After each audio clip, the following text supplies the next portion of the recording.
Hello everyone, Yuval Teren is here, communication coach and human analyst. And today we are here with a special guest named Mickey Berkal. He's an NLP master trainer, IEMT trainer, the founder of NLP Communication Influence and Change Ltd, the School of NLP, NLP for a Change, Success at First Thought, the Israeli Center for IEMT, and NLP Biz for Executive Training. He is also an Aikido student and a cave explorer and my personal trainer of NLP. I had the honor of learning from him personally in Israel, NLP and what is it about and how to change life with such an amazing tool. So I can't be more excited for you to hear from him about his fascinating life story, about all the fascinating things that he do. So Mickey, how are you doing today? Hi, Yuval. Thank you. I'm glad to be here. I'm very glad that you are here, and I'm very excited for our listeners to learn from your wide knowledge about NLP, IEMT, and much more. And, you know, I would like to start with some maybe explanation of what is NLP, IEMT, and what are you currently doing? And then we're going to dive back into your story and see what led you into those things that you're currently doing. Okay, but first of all, I need to warn you. I talk a lot of Hebrewish because my English is not that good. So I will use a translator as little as possible, and you'll help me with the English part. Okay, that works. Okay, so NLP is neuro linguistic programming.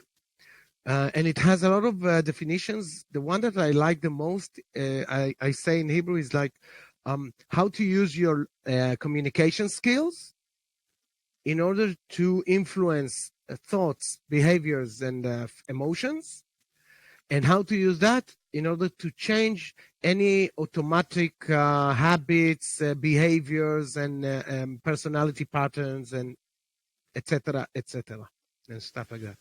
All right.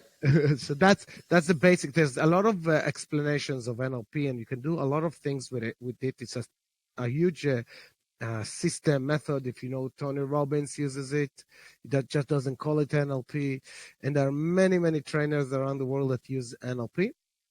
IEMT is integral eye movement therapy, which is a system to work with eye movement, finding and changing chronic patterns of behavior. So you can work with all kinds of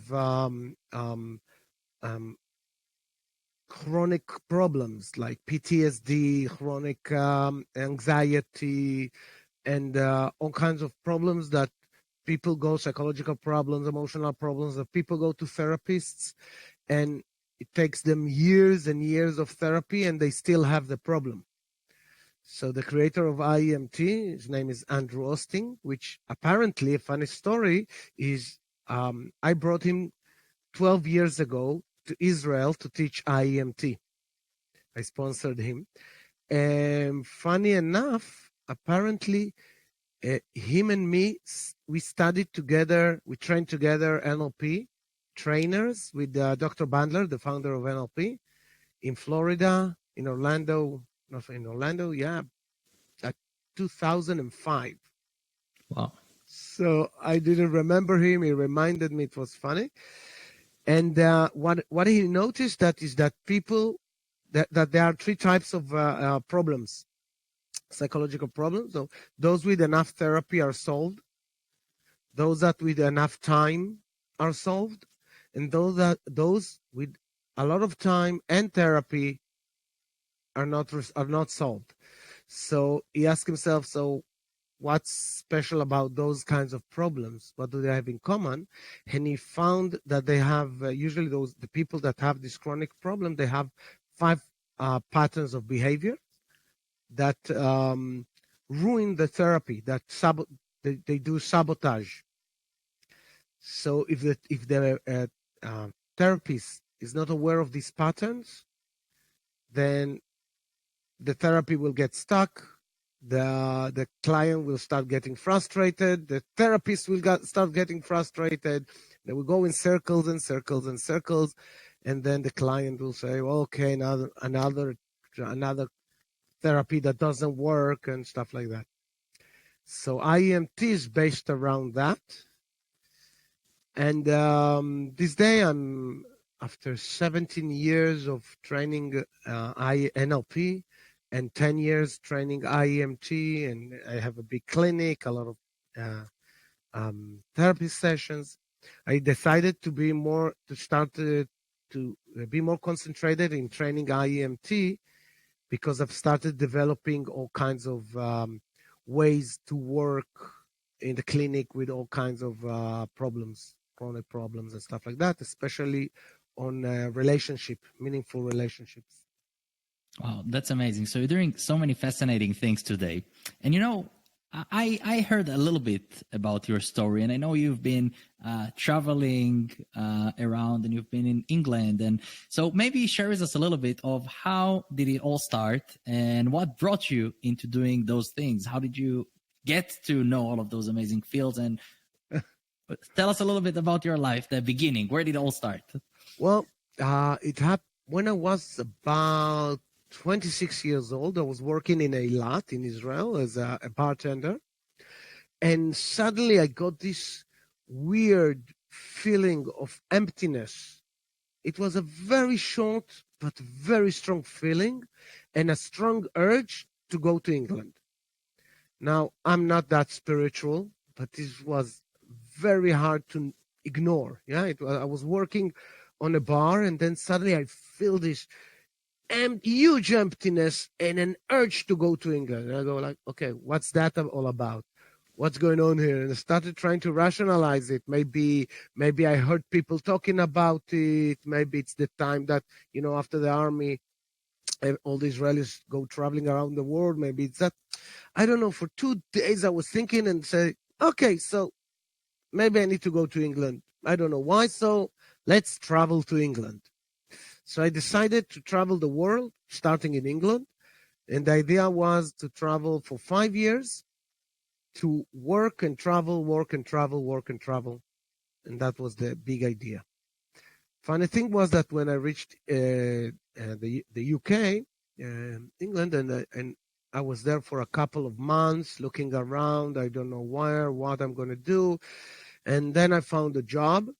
In the same day I found the job, a friend of mine gave me a place to stay. So I said, okay, nice. So I started collecting money so I can travel to the US to work in boats and stuff like that, in cruise ships. And then somebody asked me, what are you planning to do on the ships?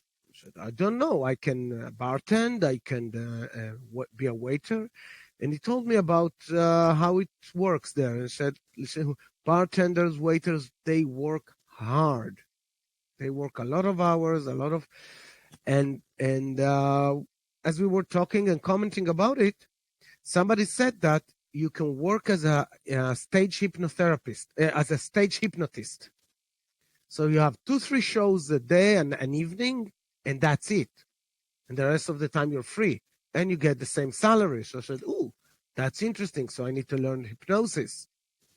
So I started looking around, and I reached I took the phone book, and the first name I saw was the Academy of Hypnotherapy and Psychotherapy of Pagey Millen.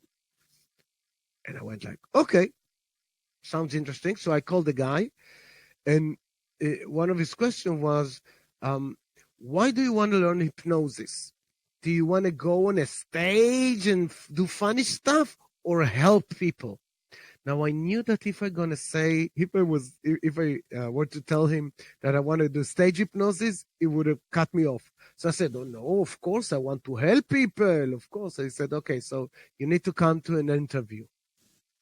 Okay, so we decided on it. We scheduled when I'm gonna come, and I started working. I went to a friend. I started living at a friend's place, and the day I was going to the interview, there was a TV show that showed how people were cured from arachnophobia, the fear of phobia from spiders, with hypnosis. And I went like, "Oh, that's an interesting sign. Maybe it means something."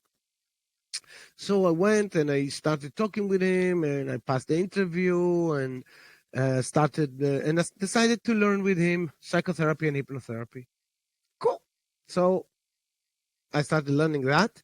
That was about 6 months, I think. And then I learned more stuff, and I was without money, so I needed to work again. And then one of the times I'm on a bar, and this guy says to me, "Do you want to make more tips?" And I said, "Of course." And I knew how to make a lot of tips. Okay, my tip jar was always getting full, but always more is the better. So I said, "Cool, yeah." And he said, "You should learn NLP." I said, "What is NLP?" He said, "Learn it." Yeah, yeah. "What is it?" "Yeah, it's okay. Look it up." And the whole evening, he didn't say what is NLP, but he showed me all kinds of little tricks. And he showed me a little trick. I tried it on the other customers. I got more tips. I went like, "Oh, this is interesting. This is interesting." At 4 a.m., we closed the bar. I went home. I turned on the computer, logged into the internet. Back then, the internet was a 56.6K modems. So you never heard that phrase before, but those were very slow modems to connect to the internet.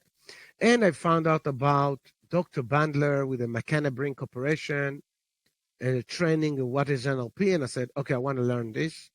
That I studied NLP. Then I didn't have any more money, so I can work again till I have enough money to travel. And then I saw another course, an interesting seminar training it's called Happiness Training by Dr. Robert Holden, which is a leading figure in the teaching of happiness.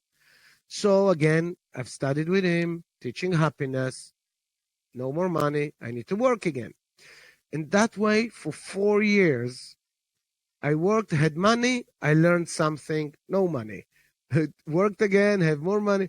And that's the way 4 years. Then eventually I traveled to the US for a year and came back to Israel. I had a really good friend who was hospitalized. So I came back to Israel and eventually I stayed here. And at 2005, that was at 96 till 2000. And then I worked, I gave all kinds of workshops and stuff like that. And in 2005, I traveled to the US to train as a NLP trainer, came back and opened my company, my school, and I did a lot of trainings.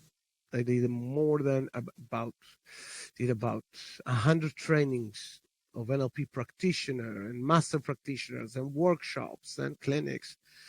And for 10 years now, I'm training the IEMT modality. So fun stuff. Wow. So, you have such a interesting story with so many things that you learned. And one thing that you said, you told me that guy at the bar showed you a few tricks of NLP that got you very interesting. Maybe you can share with us some of those things that he showed you, or something that you know from your own world that you can share with us today, with our listeners. Okay, so let me think. We're talking about 17 years ago, no more. Almost 25 years ago. We're talking about 17. Maybe something that the listeners can use to influence. This thing I remember. His girlfriend asked me if I can make her a special cocktail. And I said, of course. And he said, wait a minute. If instead of agreeing quickly, you would say, wait a minute, let me think about it. Okay. Yes, I think I can do it for you. Now she feels that you've, how do you say, tamatzta. You put an effort. You put an effort. You made an effort for her. Right. So she feels more compelled. Okay, you did something for her. Now she's gonna give you something back. So that's a tip. So I did it to trick other customers. So they asked, can you change me a component in this cocktail, or can you make me a cocktail of whiskey and honey and stuff like that? And I stopped saying yes. I started let me think about it. Okay, that could be hard, but I think I can manage. I will do this for you. So wow, it's interesting. Such a small thing that it's amazing. So, I'm curious. So we know now a little bit about NLP and IEMT, but we have here the listeners that say maybe they have goals in life that they want to achieve, or they want. So the whole podcast is called Live Your Best Self. And I'm diving into the idea of how we can become the better version of ourselves, and also figure out how to live a more purposeful life by bringing the best self out there. So maybe you can give our listeners a tip or something that you think could help them discover more about themselves, or make their life, improve their lifestyle, improve their skills, or something they can do to become the better version of themselves. Okay, so first of all, I think there's a system I developed. Okay, I called it the pyramid of change. And I said before, because I'm working with very hard cases sometimes. Okay, people who were in the war in Israel, you know that now these days are really, really hard days here, and there's a lot of families with kids that were kidnapped, with kids that were raped, kids and the war stuff. So there's a lot of balagan, big balagan that's going on, and I've started noticing that some of my trainees, when they work in the clinic, sometimes it works and sometimes it doesn't work, and they're missing something. And I started developing a system which I call the pyramid of change, of healing and change. And if you think about this, it's got 5 steps basically. And if you think about any change you want to do, so if you want to do a change, there's something you don't like in yourself. Okay, so because if you're satisfied with yourself, basically, then people who are satisfied, they don't have a lot of motivation. Okay, so now I'm talking about one of the, I'm developed for the past 4 years, I'm developing this philosophy. Okay, so I'm saying there are 3 types of conscious, wait, let me see, tell me. Give you the name. 3 types of consciousness. Okay, so you got scarcity consciousness. Okay, so there's not enough. If I won't get it, I will die. Okay, like thinking about food. If there is no food, I will die. If I won't get it, I will die. Then we have needs. Okay, so needs are values with away from motivation. So if I don't get that need met, I will die. Something bad will happen. But if you get that need met and you can meet it yourself, you can fulfill it for yourself, then you're satisfied. Yeah. So when you eat, you're not hungry anymore. You're satisfied. If you create your own food, you're satisfied. But then I noticed that, well, I'm creating my own food. Yeah, I'm working. I have money. I buy. I'm creating my own food. I don't need my parents or somebody else to give me food. But I noticed that sometimes I want to go to a restaurant. So this is the second. So the first consciousness is the scarcity, or their todat choser, lack, consciousness of lack. That's the better name. The second consciousness is of satisfied. So I'm not hungry anymore, so I'm satisfied. The third consciousness, which I don't have a name for it yet, is where we have a towards motivation. It's not a need. It's a desire. It's a want. It's something that I want it so much that I have a lot of motivation to get it. Now, the difference between lack consciousness or the third consciousness, that in lack consciousness, if I don't get it, it's horrible. I will die. I get into a fight or flight situation, and I started blaming the world and getting all sad and angry and whatever. The third consciousness is something that I want. I have a desire, but if I don't get it, okay, nothing happened. I'm not dead. Okay, so this is the three consciousness. So when I started looking at the 5 levels of change, the first level is acceptance.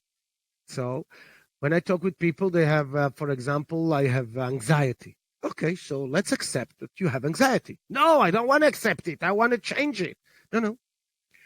The more you fight with reality, with what you have a lot of energy that's going towards the suffering, the fighting, and then the fighting creates suffering. But if you accept that you have anxiety, or you accept that you're a bad salesman, or you accept that you're no good in business, or you accept that you're, I don't know, you're not a salesperson. You accept that fact. You get a lot of energy back because you don't need to fight the reality anymore. And you also get a lot of emotional freedom. Okay? So the little trick I use, because think about it. If you're not a salesperson, or you have anxiety, or you have something which you got a consciousness of lack consciousness on it. So you don't want it because it makes you feel bad. You don't want it. And I tell you, well, you have to accept it. That will make you angry. But in Hebrew, there is a little word that says karega. Okay? Karega means for now. So now if I say to you, okay, so accept the anxiety for now. Let's accept it for now. So I'm hinting our subconscious that maybe later it will change. So this little word changed everything. So every time when somebody said, okay, no, I don't want this anxiety, I said, okay, let's, and I did work for accepting the anxiety, or accepting this is the situation now, for now. So now I'm more relaxed. I don't have to fight the reality. I don't have to fight my anxiety or my lack of sales or my incompetencies or whatever. Okay? So now I have more energy. Wow, it's interesting you say that. So I know in NLP there is a lot of, in general in our life, there is a lot of influence of the words we speak. Yeah. And if we put them in a certain pattern or use specific words, they create different experience in our body and in our feelings. So you said that to change the word, as when you add the word for now, it changes the whole experience. And I think it's something important for our listeners to pay attention to. What language do you use in your everyday life also? That maybe the language creates certain emotions or feelings or thoughts. So maybe think about also all of those details of what are you saying, and maybe you can change it to more positive words or more effective words. It's a very good point to remember. So in Hebrew, we have a saying that says, "Chaim v'mavet beyad halashon," live or die by your words. Okay, and one thing I noticed, NLP, is how we use our language to influence thoughts, emotions, and behaviors. So I have a whole playlist of something I called communicational traps. So it's the use of words in a way that if you're aware of the communication trap or the verbal trap there, you can use the word in a more effective way than a defective way. So the word for now, for example, if I use this phrase, if I'm telling you, I'm angry at you, and you're a kid, so you might feel that you're all the time angry with me. You're always angry with me. But if I'm saying, I'm angry with you for now, or I'm angry with you, in Hebrew it works a bit differently. Yeah. So I'm angry with you now. So I give a hint to your subconscious that maybe later it will change. Okay. Wow. Now, where did I notice this? When somebody came to me with for example, a fear or a very strong emotion, or negative emotion, and I did with them some IEMT patterns, which use eye movements, and the emotion was reduced to 0 in 5 minutes of work. Okay, so it's a memory. He had a memory with a very strong emotion, very strong, very negative charge from 10 years ago, and 5 minutes of work, and there's no emotion anymore. He can remember the memory, what happened there, everything, but is not activated anymore. It's not aggravated or angry or fearful or anything. And he said, and I told him, okay, so when you think about that memory now, what happens? And he said, I don't feel anything for now. And I went like, what do you mean for now? Do you think that later it's going to come back? But that's what he did. He used the word for now in a bad way, in a defective way, in a way that hinted to his subconscious that later it might come back. So there I noticed that words, and I started using it with my kids, for example. Okay, so I don't say I love you now, I love you. But if I'm angry now, or I'm angry for now. So it put it in a box. Yeah, for all the parents here that listen to us, also it's a very important thing to remember to tell your kids, use a language that would be more effective for them, so they don't think you're always angry with them. Or exactly. I remember also one thing. I'm pretty sure you said it also a long time ago at the NLP course, is when you're angry with your kid, you don't say to them, you're not angry. You don't say that they are bad kids. You say they behaved not in a proper way at this situation also. So you also move it from the identity level to the behavioral level. So you tell the kids basically, you're not a bad person. Your behavior at this moment was not appropriate. So it means they can change the behavior. Exactly.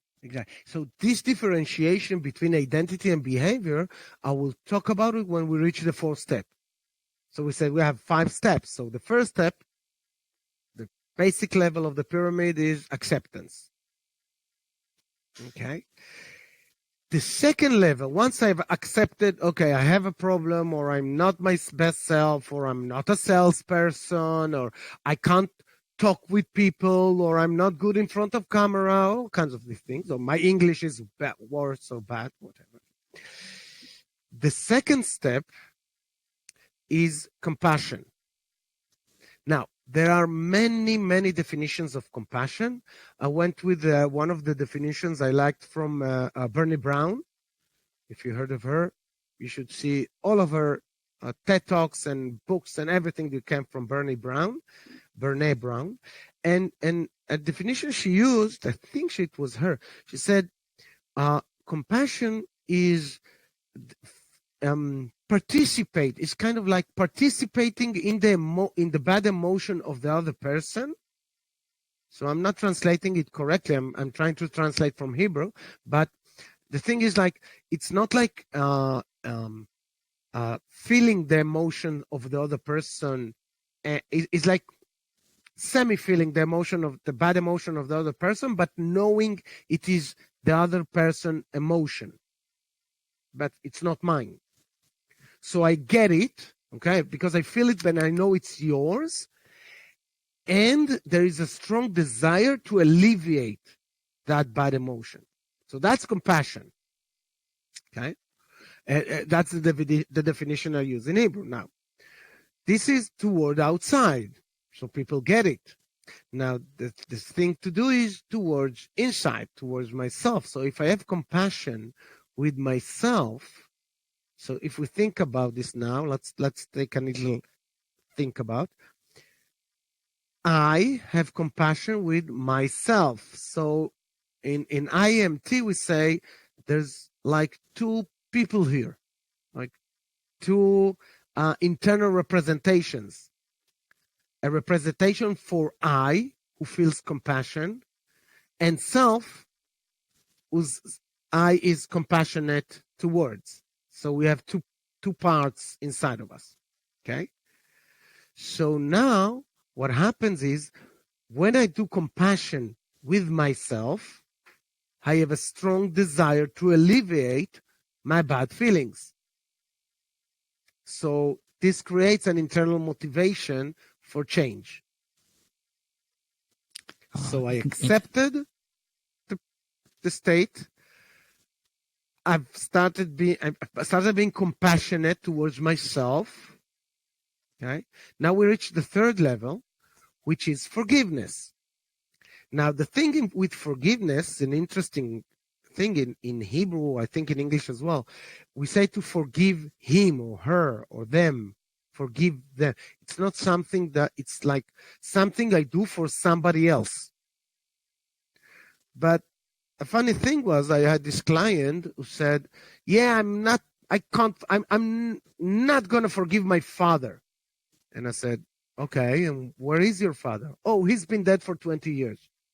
I said, well, your father doesn't care if you forgive him or not, because forgiving is not something you do to and for other people.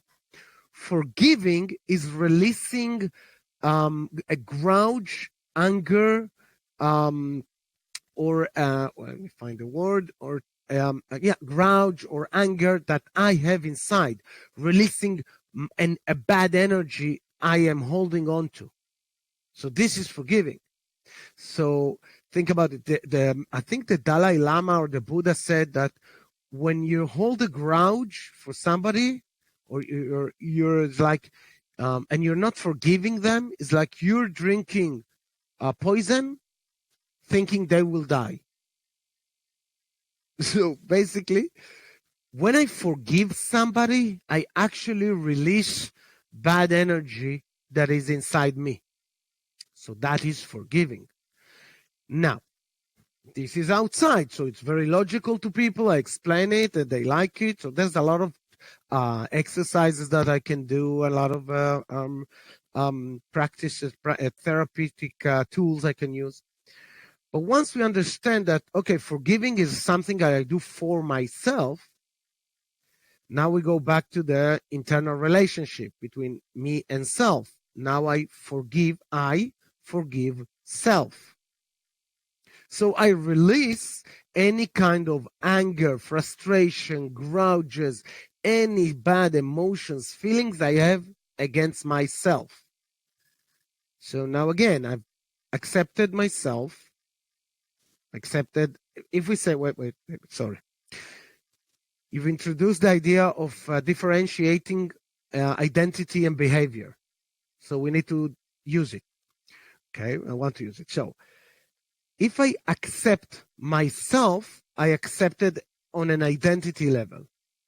If I accept I have a behavior, I have a behavioral problem, I have an emotional problem, I have an emotional metaphorical wound, I'm not a good communicator. So I'm accepting a behavior, I'm accepting something that I have, I'm feeling, I'm emoting, I'm experiencing. So this is different levels of acceptance. Of course, accepting the self is a higher or a wider, more generative use of acceptance. Okay, so I accepted myself for the situation. I had a compassion to myself. Now I forgave myself. So I have more energy. I have motivation, internal motivation for change. And now I forgive myself. So I release the grudge, the anger, all the bad energies or bad emotions. The fourth level now would be to love myself. So first of all, loving others. Okay. So a lot of people say, why should I love myself when I don't like my fat? or my behavior or the way I act. I don't like it. So why should I love myself? People connect love for themselves with wait a minute.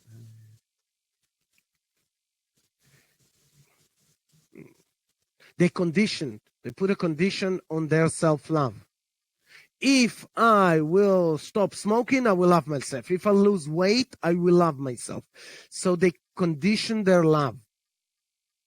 The funny thing is that if you have two cars, for example, okay, one car you love, the other you don't love. On which car will you put more time, invest more time, invest more better fuel, but you will wash it more? The car that you love or the car that you don't love in order to love it? The car that you love. So love is a prerequisite to change. So not the change comes first, the self-love comes first. So once you get it, then now we can do all kinds of exercises to love ourselves. Okay? And here there's a little trap that we want to be very, very aware of it. Because I don't know if you noticed, but there's a new trend of narcissism. And I'm not talking about the narcissistic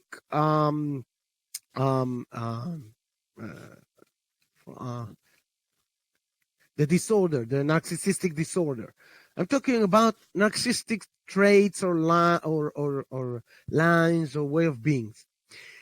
This is how to say this?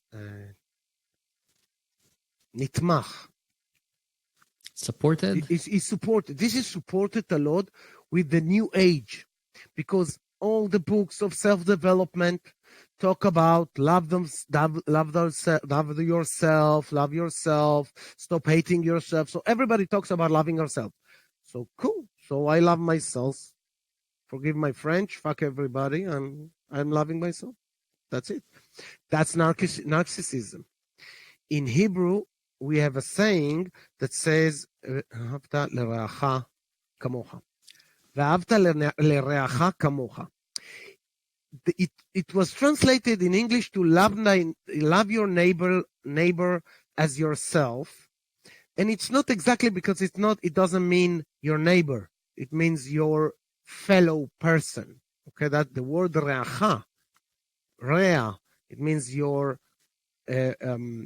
fellow person. Okay, your followers, fellow.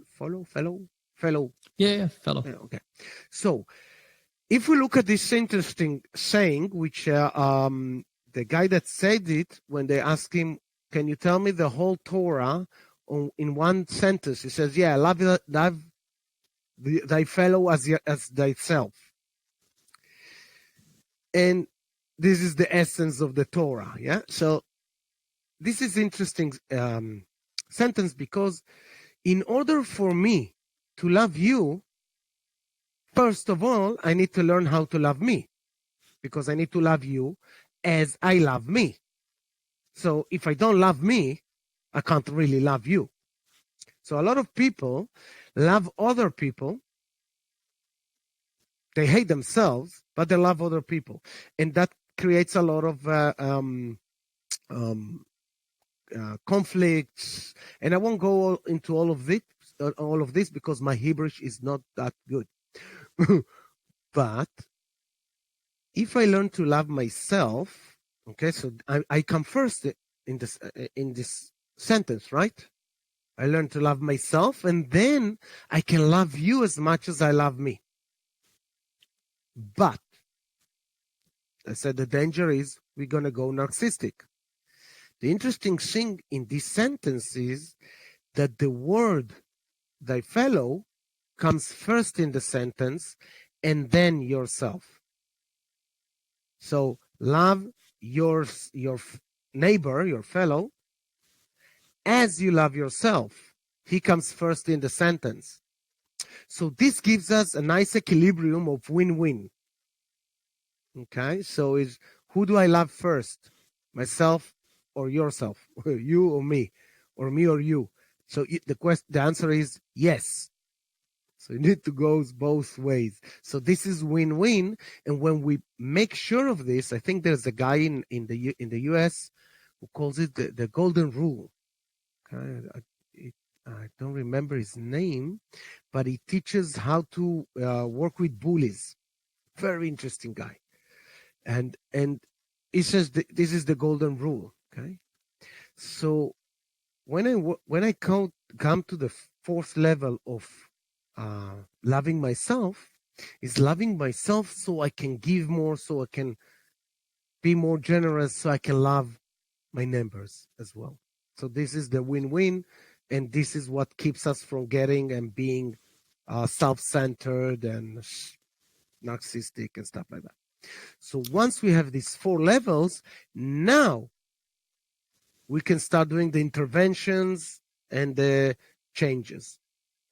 The funny thing is that traveling these four steps takes ourselves to our better self.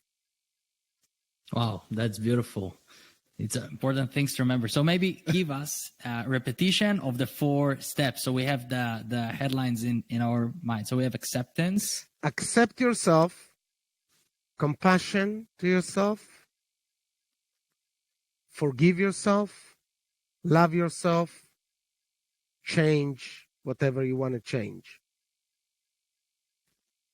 Amazing. I wouldn't say change yourself, because yourself is yourself. You can improve it. Why change it? Yeah. Because once I love myself, things. why should I change myself? I love myself. Myself loves me back. Adding more options, not taking them away. There you go. So, if we look at our conversation here, we talked about many things, from your personal story to NLP to IEMT to how to change ourselves and improve ourselves. What is maybe one thing that, if I tell you there, to share with our listeners one tip or one quote or one thing that you think, if they forget everything, they should remember that thing, what would it be? Wow. Okay, I got an idea. Okay. When the COVID started in Israel and we went into quarantines, everybody in his own house, we didn't know what to do.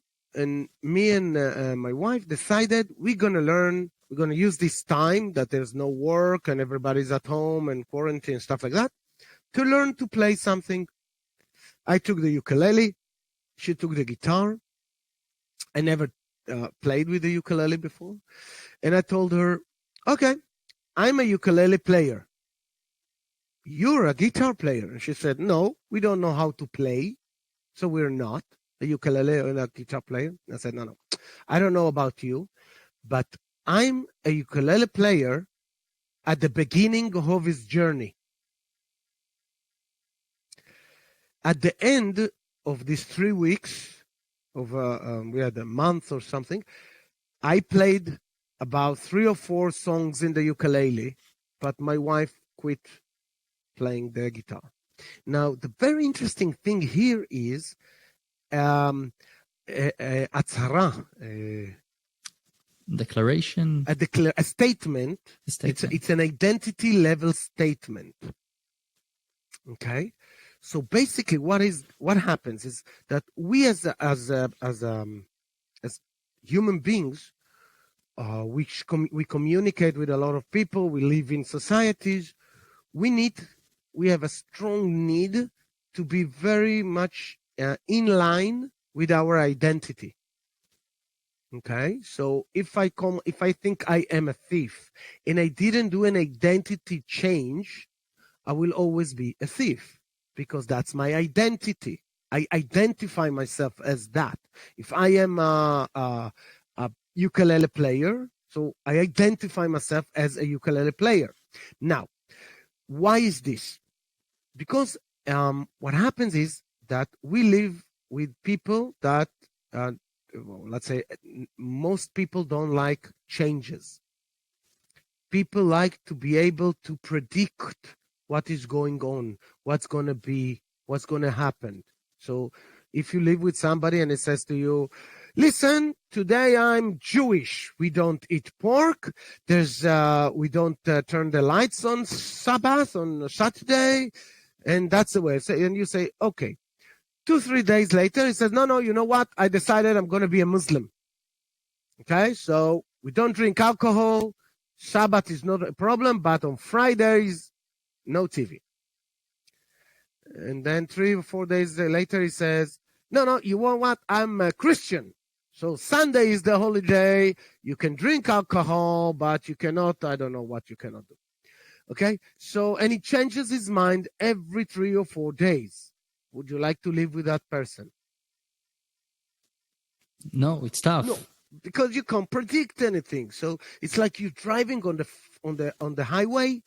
So you're looking at all the cars, and you can predict how they move. But if there is a car that goes chick chick chick chick chick chick, so you stay away from that car. Yeah, this is what happens to us with people expectations from us. People know us. People know what we bring forward. So they expect us to behave in all kinds of ways, they are used to it. So what happens is that every time you change something, for example, if you change your eyeglasses, okay, and you bring a different color, different shape, people will go like, "Oh, nice!" All kinds of little behavior, micro expressions, which some of them will be like small hits. They hit you. This is why, one of the reasons, that when we go to a different state, when nobody knows us, we have this emotion of this feeling of freedom. Nobody knows me. I can be whoever I want. Basically, you can be whoever you want at home as well. But there's a lot of pain from it. You're going to pay a lot of pain because people don't like people changing them. Okay? So, these are all the expectations. This is why when we identify ourselves with something, so I say, I'm a thief, I'm an alcoholic, I'm an NLPer, I'm a therapist, I'm a trainer, I'm a teacher, I'm a caver, I'm a ukulele player. Once we identify with this thing, we start to behave in ways that this identity would behave. Okay, so if you want to take something and you want to say, how do I become a better version of myself? Okay, so I would ask, better in what, in which way, in what? So, for example, let's say you're a human analyst. Yeah, so when you started and you didn't have any diploma, you wanted to learn that. To learn the skills, so if you at the beginning say you identify yourself with that job and you says, I am a human analyst, I don't know anything about it, it's because I'm at the beginning of my journey. I'm a human analyst at the starting point. So now you come with the hat of a human analyst. You will look at it from a human analyst, although you don't know what it means, but you still have some kinds of emotions, thoughts about it, beliefs about it, ideas about it, concepts about it. They will improve as you learn. But your starting point is a totally different starting point. So if you want to remember something, is in what I want to be better at, identify yourself with that skill or with that type of work or with that vocation, or how you call it in English. So, and that will give you a stronger starting point in your journey. How's that for a tip? That's beautiful. You know, it's a great idea. Many people say, no, I'm not there yet. No, it's not me. I can't do it. But saying that I am, for example, if you want to learn guitar or ukulele, I'm a ukulele player at the beginning of my way. I am a coach at the beginning of my way. I am an artist at the beginning of my way. It's a great start. Yeah. It's a great start. Yeah. Exactly. So it's a great start to begin and start move towards it, because it's part of us. It's who we are, and once we committed to who we are, we can keep on progress and learn more and develop ourselves more in that. Exactly. Brilliant. That's beautiful. So, Mickey, we've learned so much today. We've been through so many stories and fascinating insights. So I want to thank you so much for sharing your insights with us and your fascinating world of you and the world that you teach, and you help others develop themselves and become their best version. So thank you so much for being with us today, and hopefully I will see you soon. And thank you so much again. Thank you, Yuval. It was a pleasure being here. Hope everybody understood anything from my English. No, you Hebrew. You have the great English. No worries about that. Thanks.